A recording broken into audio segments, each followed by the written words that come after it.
Hi, this is Greg Jones with 1623 Custom Harmonicas, your Seydel dealer and tech. If you're a chromatic player and you play the Seydel Saxony, undoubtedly you've had some problems with the slide.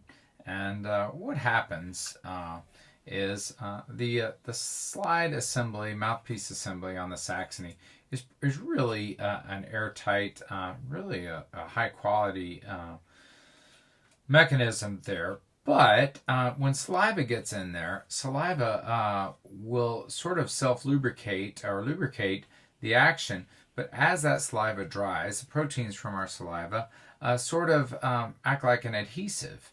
And so what will happen is the slide, as you see, it was kind of frozen open there. And what we don't want to do is we don't want to force it too much. So there's a really easy solution to cleaning that out. And the more you do this, the better, the more clean you'll keep this assembly and the less occurrences of that freezing you'll have. And what it's going to be is real simple. It's just going to be a mouthpiece or slide bath. And I'm going to tilt the camera down here so you can see what I have is a tray.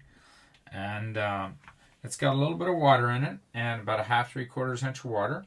And when you set that in, you just leave it in just like that. Now, I have found this tray which works perfect because one thing we don't want to have happen is we don't want the harmonica to tip over and then water get in the valves. And so I have this special tray here that's just wide enough to where it'll sit there. So we're just going to do that for, leave it in there for a minute or two.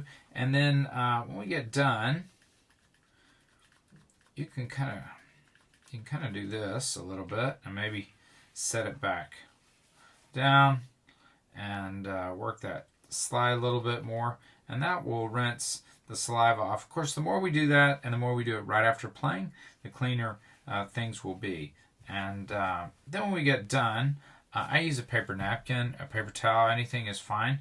What we want to do, just leave it in there a little bit, work that slide a little bit more, just like that, and maybe tilt it and let as much of that water drain out as possible.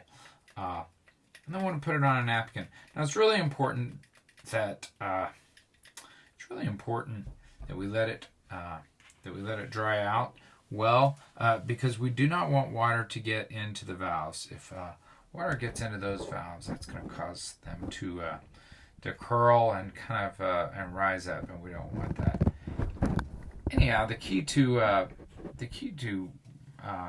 having a really good functioning chromatic is a good slide assembly, but also a good airtight slide mechanism, a mouthpiece mechanism, and that's what gives us that pure tone. So anyhow, what we want to do is we want to be able to keep that thing clean, and if we'll use that little slide bath, we'll always ensure that we have that. It's much better if we do it right after playing, but it can be done later. Now, one other thing we can do after we give it do this little slide bath, we can sometimes manage to get the screws on the front just a little tighter, and the tighter those screws are, the less air will escape out the mechanism and the more pure our tone is. So you can always, generally speaking, if it's nice and clean in there, you can tighten those screws up a little. Anyhow, once again, I'm Greg Jones, 1623 Custom Harmonicas. Thank you for tuning in.